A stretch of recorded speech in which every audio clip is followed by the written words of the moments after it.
నమస్తే కిరణ్ టీవీ ప్రేక్షకులకి స్వాగతం. నమస్కారం గురుగారు. శ్రీమాత్రే నమః. శ్రీ గురుభ్యో నమః. గురుగారు, జ్యేష్ఠ పౌర్ణిమ రాబోతుంది. సో ఆ రోజున ఎలాంటి విధి విధానాలు ఆచరించాలి, ఎవరికి ఉపయోగకరం ఈ జ్యేష్ఠ మాసంలో ఈ పౌర్ణిమ, వచ్చే పౌర్ణిమ ఎలా జరుపుకోవాలి? జ్యేష్ఠ పౌర్ణమి మనం అంతకుముందు కూడా చెప్పుకున్నామమ్మా. ఒక్క మాసానికి పౌర్ణమి రోజున వచ్చేటువంటి నక్షత్రాన్ని బట్టి ఆ మాసానికి ఆ పేరు వస్తుంది.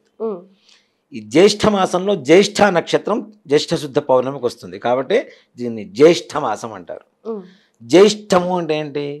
పెద్ద అని అర్థం. అంటే ఇంట్లో జ్యేష్ఠపుత్రుడు జ్యేష్ఠపుత్రిక అని పిలుస్తుంటాం కదా. అలాగే ఇప్పుడు ఒక నానుడి ఉంటుంది, దరిద్ర పెద్దమ్మ నెత్తిన కూర్చుందిరాని అని చెబుతుంటారు చాలామంది, అవునా? మాట్లాడేటప్పుడు అంటే జ్యేష్ఠాదేవి ఎవరు? లక్ష్మీదేవి సిస్టర్ కదా. అంటే ఆవిడ సహోదరి కాబట్టి ఈవిడిచ్చేటువంటిది అనుగ్రహం చిన్నగా ఉంటే లక్ష్మీదేవి ఇచ్చేది, ఆవిడిచ్చేటువంటి శాపం అనేది ఎక్కువగా ఉంటుంది, ఇంపాక్ట్ ఎక్కువ ఉంటుంది. అవునా? దాని ప్రభావం ఎక్కువగా ఉంటుంది. అందుకని దరిద్ర పెద్దమ్మ అనేటువంటి, అంటే పూర్వకాలంలో ఒక విలేజ్లో ఉండేటువంటి లాంగ్వేజ్ కూడా గ్రాంథికానికి ఎక్కడో దేవతలకు సంబంధించినటువంటి ఒక దీన్నే సూచిస్తూ ఉంటుంది, ఒక దైవాన్నే సూచిస్తూ ఉంటుంది. గుడ్ ఆర్ బ్యాడ్ అంటే వాళ్ళు తిట్టే తిట్లు కూడా దుంపదేగ ఇట్లా ఇవన్నీ ఇప్పుడు తిడుతూ ఉంటారు కదా. ఇవన్నీ కూడా ప్రతి ఒక్కటి కూడాను ఒక మన దేవతా భాషకు సంబంధించింది. అలాగే మనకుండేటువంటి దోషాల్ని ఎత్తి చూపించేటువంటిగా భాషగా ఉంటుంది. మరి ఎందుకన్నారు ఎవరున్నారో తెలియదు కానీ ఈ పదాన్ని చాలామంది వాడుతూ ఉంటారు. ఇప్పుడు చాలా తక్కువ అయింది కానీ ఇప్పుడు డైరెక్ట్ శనీశ్వరుని పట్టుకొని శనిగాడు అంటాడు మొదలు పెట్టారు. శనిగాడు నెత్తిని పట్టాడు, నెత్తిని కూర్చున్నాడు. అంటే ఆయన అంత శక్తివంతుడు అనేది అందరికి అర్థం కాదు కాబట్టి జ్యేష్ఠ మాసంలో జ్యేష్ఠ పౌర్ణానికి జ్యేష్ఠ నక్షత్రంతో కూడుకున్నది. జ్యేష్ఠాదేవత అనుగ్రహం కాదు కానీ జ్యేష్ఠాదేవత దృష్టి మన మీద నుంచి పక్కకి వెళ్తే లక్ష్మీదేవి అనుగ్రహం కలిగినట్టే. చెడు పోతే మంచి వచ్చినట్టేగా. మంచి ఉంటే చెడుకు తావులేదు. సో ఆమె దృష్టి మన మీద పడకుండా ఉండేందుకే ఈ జ్యేష్ఠ మాసంలో మనం చెప్పబోయేటువంటి ఒక పరిహారం జ్యేష్ఠ శుద్ధ పౌర్ణమి. ఇది ముఖ్యంగా ఇంకొక అదృష్టం ఏమిటి అంటే జ్యేష్ఠ శుద్ధ పౌర్ణమి శుక్రవారం రోజున కలిసి వచ్చింది, 21వ తారీఖు. అంటే జ్యేష్ఠాదేవి దోషం పోయి లక్ష్మీదేవి మన ఇంట్లో ప్రవేశం జరగడానికి సానుకూలంగా ఉండేటువంటి రోజే జ్యేష్ఠ శుద్ధ పౌర్ణమి. ఇక్కడ ముఖ్యంగా జ్యేష్ఠ మాసం పౌర్ణమి శుక్రవారం కలిసి వచ్చినాయి, ఏం చేయాలి? చాలామంది ప్రతి పౌర్ణమికి సత్యనారాయణ స్వామివారి వ్రతాలు చేస్తూ ఉంటారు. అదంతా కామన్, అంటే ఎప్పుడు చేస్తుండేటువంటి వ్రత విధానాలు కాబట్టి.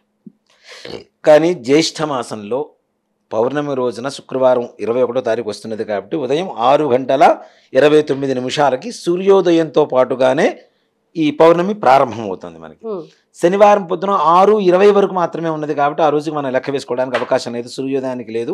సూర్యోదయం 6:20కి తర్వాతనే అవుతుంది కాబట్టి శుక్రవారం రోజునే పౌర్ణమి. ఈ శుక్రవారం రోజున ఇప్పుడు చాలామంది సౌభాగ్యలక్ష్మి వ్రతాలు చేస్తూ ఉంటారు. అలాంటి వ్రతాలు ఎవరైనా చేయాలంటే ప్రారంభించడానికి ఉత్తమమైనటువంటి రోజు జ్యేష్ఠ శుద్ధ పౌర్ణమి. అంటే మళ్ళీ నెక్స్ట్ ఆషాఢంలో కూడా లక్ష్మీ వ్రతాలు ఇవన్నీ చేసుకుంటూ ఉంటాం కదా. చేస్తుంటారు. ఇది వేరు అది వేరు అంటారా? అంటే ఆ వ్రతాలతో పాటు ముందుగా ఇక్కడి నుంచి ప్రారంభించుకుంటే ఇంకా మంచి యోగకారకమైనటువంటి లక్షణాలు ఉంటాయి. అంటే ఇక్కడ శుక్రవారం కలిసి వచ్చింది. పౌర్ణమి అంటేనే మనకి లక్ష్మీ అమ్మవారు, లలిత అమ్మవారిని మనం చూస్తూ ఉంటాం. అలాగే ఈ జ్యేష్ఠ మాసంలో కలిసి వచ్చిన పౌర్ణమి రోజు కలిసి వచ్చింది కాబట్టి చాలా విశేషమైనటువంటి రోజుగా చెప్తూ ఉంటాం. ముఖ్యంగా లక్ష్మీ అమ్మవారి అనుగ్రహం కావాలి అనుకున్నటువంటి వాళ్ళు ఆవు పేడ తెచ్చుకోండి ఇంట్లో. ఆవు పేడ ఇప్పుడు చాలా చోట్ల దొరుకుతుంది. అంతకుముందు ఇటీవల మధ్యకాలంలో కొంత కష్టకాలంగా మారింది కానీ ఇప్పుడు మరలా గోసేవలు గోశాలలు ఇవన్నీ కూడా ఎక్కువగా వస్తూ ఉన్నాయి కాబట్టి ఆవు పేడ దొరకడానికి మనకి పూజా సామాగ్రి షాప్ లో కూడా దొరుకుతుంది. గోమయం తెచ్చుకొని శుభ్రంగా ఇల్లు మొత్తం కడుక్కున్న తర్వాత ఇంటి ముందు ముగ్గు వేయండి. ఇంటి ముందు ఈ గోమయాన్ని చక్కగా ఇట్లా రౌండ్గా అలికేసి దాని మీద బియ్య పిండితో ద్వారబంధం దగ్గర, అంటే ద్వారం దగ్గర బయట అవుట్ సైడ్ అక్కడ చక్కగా ఇంటి ముందు గుమ్మం ముందు మనం గోబెమ్మని పెడతాం కదా, అలాగే ఇంటి ముందు ఆవు పేడతో శుభ్రంగా అలికి దాని మీద పసుపు కుంకుమ బియ్య పిండితో అష్టదళ పద్మం వేసి మీరు ఎంత రంగవల్లులు తీర్చిదిద్దగలుగుతారో అంత అందంగా మీ ఇంట్లోకి లక్ష్మీదేవి వస్తోంది ఆవిడ బయట ఉంది, లోపలికి రావడానికి రెడీగా ఉంది అనుకున్నప్పుడు మనం ఇంటిని ఎంత అందంగా దిద్దుతామో అంత అందంగా చక్కగా రంగవల్లులు ముగ్గులు వేసి, ఈ ఎక్కడైతే ఆవు పేడ అలుక్కి ముగ్గు వేసామో దాని మధ్యలో రాగి చెంబు, దాని కింద కొద్దిగా ఒడ్లు కానీ బియ్యం కానీ, ఆ బియ్యం మీద ఒక చిన్న తమలపాకు వేసి, ఈ తమలపాకు మీద రాగి చెంబు పెట్టి, ఈ రాగి చెంబు మీద ఒక కొబ్బరికాయ కలశం పెడతాం కదా, మామిడాకు, కొబ్బరికాయ, ఒక బ్లౌజ్ పీస్ ఫోల్డ్ చేసి పెడతాం. పెట్టి అక్కడ లక్ష్మీ అమ్మవారిని ఆవాహనం చేసి బయట ఇంటి బయట, ఆరు బయట అని కాదు మరి, మన ఇప్పుడు ఎక్కువగా అపార్ట్మెంట్లు అవే కాబట్టి, లేదు ఇండిపెండెంట్ హౌస్ ఉన్నా సరే దాని ముందు అక్కడ ముందు చక్కగా కింద ఇది ఉంటుంది కాబట్టి, కార్ పార్కింగ్ ప్లేస్ అవి ఉంటాయి కాబట్టి అక్కడైనా సరే చక్కగా అలికి అక్కడ కలశం పెట్టి లక్ష్మీ అమ్మవారిని ఆవాహనం చేసి కలశంలోకి పూజ చేసుకొని, అమ్మవారికి లక్ష్మీ అష్టోత్తరం పూజ చేసుకొని, ముఖ్యంగా కమల పుష్పాలు ఉంటాయి కదా, కలువ పూలు అంటాం, ఆ కలువ పూలు తెచ్చుకోండి. అవకాశం ఉంటే 108 లేదా 54, 27, 11, 5, 3 కనీసం, అవకాశాన్ని బట్టి. ఎక్కువ ఖరీదు ఉన్నాయి కాబట్టి ఆ రోజు ఇంకా ఖరీదు ఎక్కువగా ఉంటాయి, శుక్రవారం పౌర్ణమి కలిసి వచ్చిందంటే. కాబట్టి అవి తెచ్చుకొని ఆ అమ్మవారిని అక్కడ పెట్టేసి పూజ చేసి, ఒక కాయిన్స్ ఉంటాయి కదా చిల్లర, అవి ఒక 108 రూపాయి బిళ్ళలు కావచ్చు, 1 రూపీస్ కావచ్చు, 2 రూపీస్ కావచ్చు, లేదంటే 5 రూపీస్ కావచ్చు, 10 రూపీస్ కావచ్చు, ఏవైనా సరే ఒక 108 కాయిన్స్ తీసుకొని ఆ కాయిన్స్ కూడా శుభ్రంగా కడిగేసి ఒక ప్లేట్లో పెట్టేసి, పాలతో కడిగి బొట్లు పెట్టేసి అమ్మవారి దగ్గర పెట్టి ఆవాహన చేసి పూజ చేసుకొని, అష్టోత్తరం పూజ చేసుకొని, ఆ కాయిన్స్ తో అమ్మవారి అష్టోత్తరం చేసుకోవాలండి. కాయిన్స్ కూడా అష్టోత్తరం, కాయిన్స్ తో కాకుండా కాయిన్స్ కూడా, కాయిన్స్ లక్ష్మీదేవి కాబట్టి కాయిన్స్ కూడా పూజ చేసుకొని, బుక్క గులాలని అమ్ముతూ ఉంటారు మనకు, బుక్క గులాలు, అవి కూడా కొద్దిగా చల్లి వాటి మీద పూజ చేసి, ముఖ్యంగా నివేదన కూడా పాయసం, బెల్లంతో తయారు చేసిన పాయసం. అవకాశం ఉంటే నిజంగా ఈ స్టవ్ల మీద వీటి మీద కాకుండా కుంపట మీద కానీ, లేదంటే కట్టెల పొయ్యి మీద కానీ వండగలిగితే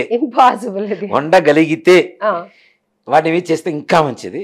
ఆ గిన్నె కూడా శుభ్రంగా పసుపు పూసి బొట్టు పెట్టేసి చక్కగా పాయసం వండేసి, జీడిపప్పు కిస్మిస్ మంచిగా వేసి, కొద్దిగా నెయ్యి వేసి అమ్మవారికి నివేదన చేసి, అందరూ మీరే కాకుండా పక్కనున్న వాళ్ళందరికీ కూడా ప్రసాదంగా పంచండి.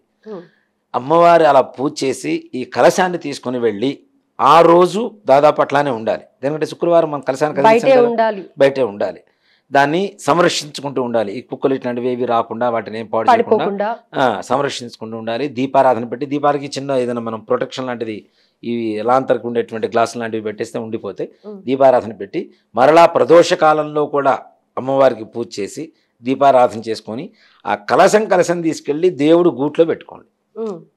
ఈ కాయిన్స్ తీసుకెళ్ళి బీరువాలో పెట్టేసేయండి. రోజు అగరబత్తీలు పొగవేయండి కాయిన్స్కి. శుక్రవారం కొద్దిగా పసుపు కుంకుమ వేయండి.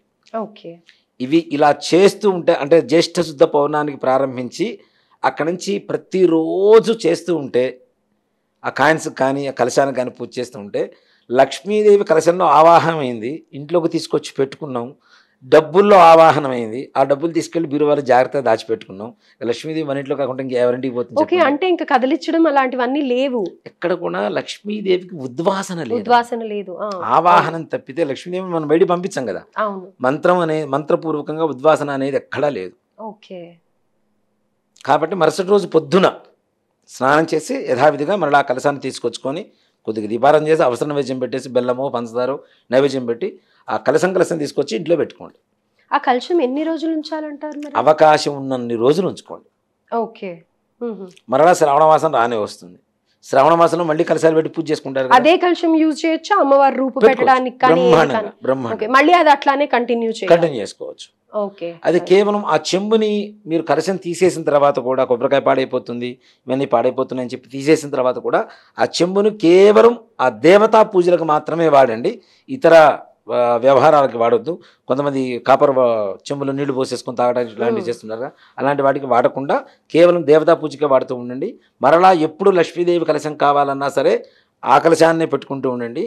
ఈ కలశంతో పూజ చేయడం ద్వారా, రాగి కలశం పెట్టి అమ్మవారిని పూజ చేయడం ద్వారా భవిష్యత్ కాలంలో వచ్చే సంవత్సరానికి దాదాపుగా వెండి కలశాలు, బంగారు కలశాలు పెట్టుకొని పూజ చేసుకునే స్థాయికి మాత్రం తప్పనిసరిగా ఎదుగుతారు. ఎందుకంటే రాగి రాకొరుతుంది అని అంటారు కాబట్టి డెఫినెట్ గా తప్పనిసరిగా ఎటువంటి పరిస్థితుల్లో వెండి, బంగారం అలాంటి స్థాయిలో పూజ చేసుకునేటువంటి లక్ష్మీ అనుగ్రహం పరిపూర్ణంగా జ్యేష్ఠాదేవి దృష్టి పక్కకు వెళ్ళిపోయి లక్ష్మీదేవి అనుగ్రహం తప్పనిసరిగా మన మీద పరిపూర్ణంగా కలుగుతుంది. రైట్, చాలా సింపుల్దే అని చెప్పుకోవచ్చు. కాకపోతే ఏంటంటే మనం పూజా గదిలోనో హాల్లోనో స్పేస్ ఉన్న చోట ఇంట్లో చేసుకునే బదులు గుమ్మంలో చేసి అమ్మవారిని లోపలికి తెచ్చుకుంటే తొందరగా అమ్మవారు మన ఇంట్లో వచ్చి కూర్చుంటుంది. రైట్, అవి తేవటం అనేది నెక్స్ట్ డే మార్నింగ్ తీసుకొని వచ్చుకోవాలంటారా? నెక్స్ట్ డే మార్నింగ్ స్నానం చేసి దీపారాధన చేసి కొద్దిగా అవసర నివేదన ఏదైనా పెట్టేసి పటిక బెల్లం అరటిపళ్ళు ఇలా అమ్మవారిని మన ఇంట్లోకి తెచ్చుకునేటప్పుడు ఎంత జాగ్రత్తగా తెచ్చుకుంటాం.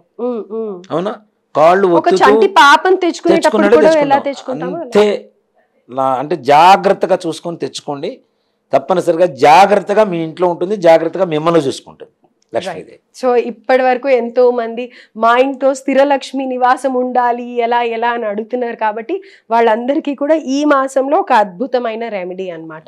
ఐశ్వర్య ప్రాప్తి సిరీస్ మర్చిపోయాం కాబట్టి ఐశ్వర్య ప్రాప్తిలో ఇదొక రెమెడీ. సో లక్ష్మీదేవిని మీ ఇంట్లోనే తిష్టేసి కూర్చునేలాగా ఈ ప్రాసెస్ చేసి చూడండి. ధన్యవాదాలు గురువు. శ్రీమాత్రే నమః. శ్రీ గురుభ్యో నమః.